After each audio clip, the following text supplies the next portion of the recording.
Hello, thank you for joining me at Birds Books. It occurred to me this week, I realised my views going up slightly on one I made, All Quiet on the Western Front. There's a sequel novel to it which I did something on late last year, and I noticed this week the views suddenly looked a bit livelier than they had. I could only guess that this is down to the fact that there's an impending film version, the third, I believe, film treatment of Remarque's original novel, which is due. I think we're probably going to see it on Netflix around the end of the month, so I believe some audiences might have already had a bit of an advance viewing of it. I don't think I'm going to get the chance until it pops up on Netflix. So I don't have a lot to go on other than sort of a few bare details and a trailer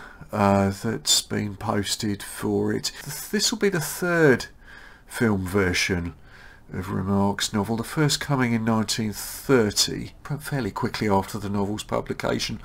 This was by Lewis Milestone, and I think is generally acknowledged as quite a distinguished war film of that time that can be said to do the book justice. I'm probably more familiar with the 1979 adaptation of it, which was directed by Delbert Mann. He sounds like he might be a German director.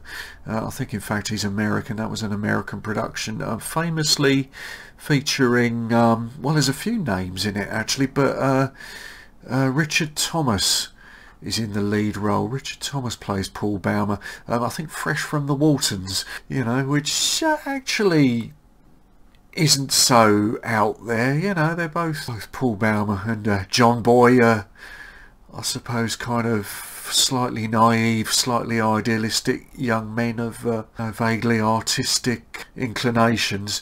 But the 1979 film, I've probably seen that more than the 1931. I suppose it arguably does have some limitations in being I think it's a made-for-TV production, and of course you kind of have certain budget limitations with that, but I think it sort of gets a 7 out of 10ish sort of score on these internet movie databases and places.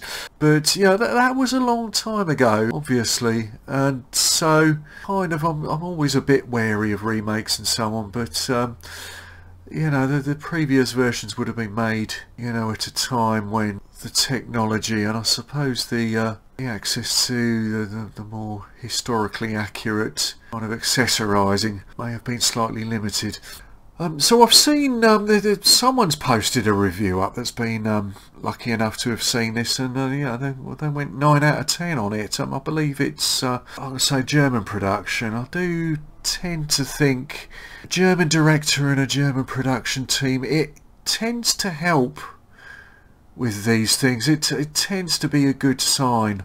You know, I'm thinking, I suppose in relatively recent years, there's sort of war-themed films that have come from you know, I'm thinking Olivia Hirschbiegel's, if I'm pronouncing that right, Untergang, or Downfall, or Generation War, which I think went out in Germany under a different title. I think it went out in Germany, Our Mothers, Our Fathers, in German obviously. And then there was, I'm going to struggle with the director's name without looking it up, Stalingrad from 1993. You know, all of which are Second World War stories rather than First World War stories, but you know, I do tend to think you know, a German team on these things tends to elevate it. You know, it would be easy to churn out, well, not easy, but there's a lot of sort of run-of-the-mill action films, and I think, you know, a story like this should be elevated beyond that. And generally, you know, if it's a German team on these projects, it tends to mean that the how can I put it? The historical or the cultural implications are I suppose more likely to be fully realised. So anyway, this far, having only seen the trailer, that's you know, that's all I can really go on at this point. It's other than that review, look, they've got the look right. I'll say that the production values, from what I've seen, appear to capture the tone pretty well. Now I'm guessing they've probably expanded somewhat on the, it's not a long book, it's a reasonably short book. I believe they may have expanded slightly on the actual plot of this. I noticed, for instance, the presence of, there's a scene which includes the French Saint-Chamond tanks. Now I don't think there's anything of the sort in here, and that might sort of indicate, I think there's always a temptation with these things to indulge in the kind of equipment or hardware fetishization, which I can understand. Saint-Chamond tanks look pretty cool, right? But they're a very interesting looking design. I don't think they made a particularly major contribution to France's war effort. I think they might have been a bit of a damp squib compared to the effectiveness of other tank models, but they have that look. And this is a sort of curious thing about the First World War, although it being us entering into the age of the modern war, that there are aspects about it that are just very medieval still. It's a strange kind of meeting point of medieval barbarism and this kind of equally barbaric technology of the modern age, and the Saint-Chamond tank, just the look of it seems to combine both themes in a way. They look like these kind of like some bloody siege engine or something like that.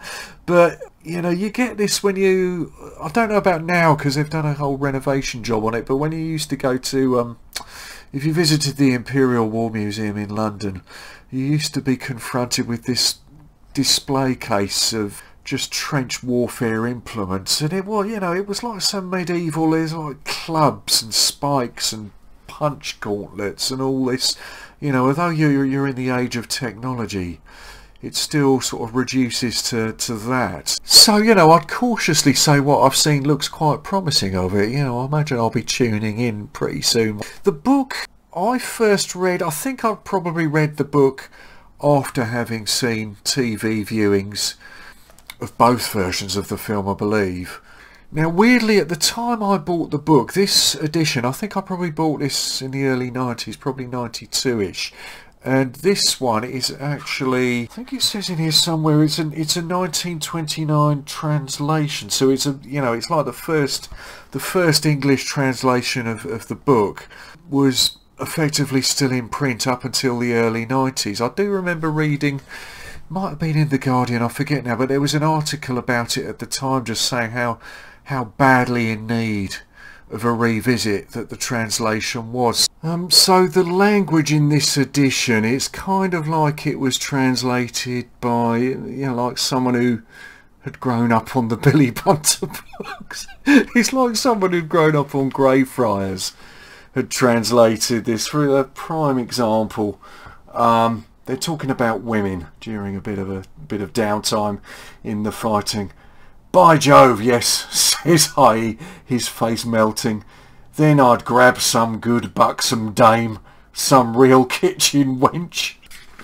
Oh dear me. With plenty to get hold of, and jump straight into bed. I wouldn't put trousers on again for a week. In fairness, I believe that translator, Arthur Ween, was a combat veteran himself, but I checked in a bookshop the other day, and the English edition available now is based on it's a 1994 translation, so I think someone must have been paying attention. Now I'm imagining that at least the first film, almost definitely, I'm not sure about the second one, but I'm imagining they may both have been based on the original English translation of that. So yeah, I suspect that might have informed them to some extent. I'm curious actually as to how this new film is going to treat one of the characters in this. The characters you could say are villains, one of which being this kind of classic training depot bully, Corporal Himmelstoss, who of course pisses on his chips and gets disciplined and gets packed off to the unit that contains some of the people he used to bully. But in fact, there's a slight sort of character redemption theme to the book, in which Himmelstoss, he sort of starts off his frontline service as revealing himself to have been a bit of a coward all along. As time goes on, he kind of redeems himself a bit. But I'm curious how the film will handle that, because I think the 1979 one, they cut some footage for the edition that most people will have seen, has been sort of cut, and you don't kind of get to see this aspect of Himmelstoss. He just remains this kind of classic arsehole. Now, I don't know if you really need me to at this point to try and explain the historical import of this book. I mean, obviously it's considered one of those classic go-to pieces of literature concerning the experience of I suppose what would be a fairly ordinary combat soldier during the First World War, sort of naive young man who's swept along with the current of sabre rattling and chest beating and patriotic songs and all that goes along with that. They go into this as little boys, and if they're lucky enough to come out as the sequel kind of details, they come out as fairly damaged individuals. And this book does, Remarque does an incredible job in presenting that experience, and the crossover appeal of this to an English-speaking readership. Is I think the German soldier in the First World War was fairly heavily demonised in propaganda, and so to appeal to the empathy of not just an English speaking readership, but I think worldwide, this is a book that people just pick up and immediately find themselves empathising with these unfortunate schoolboys who are caught up in horror almost beyond description. I'd say it's slightly beyond the remit of my channel. I mean, obviously I tend to go for the sort of pulpier end of it, and not so much for the more serious end of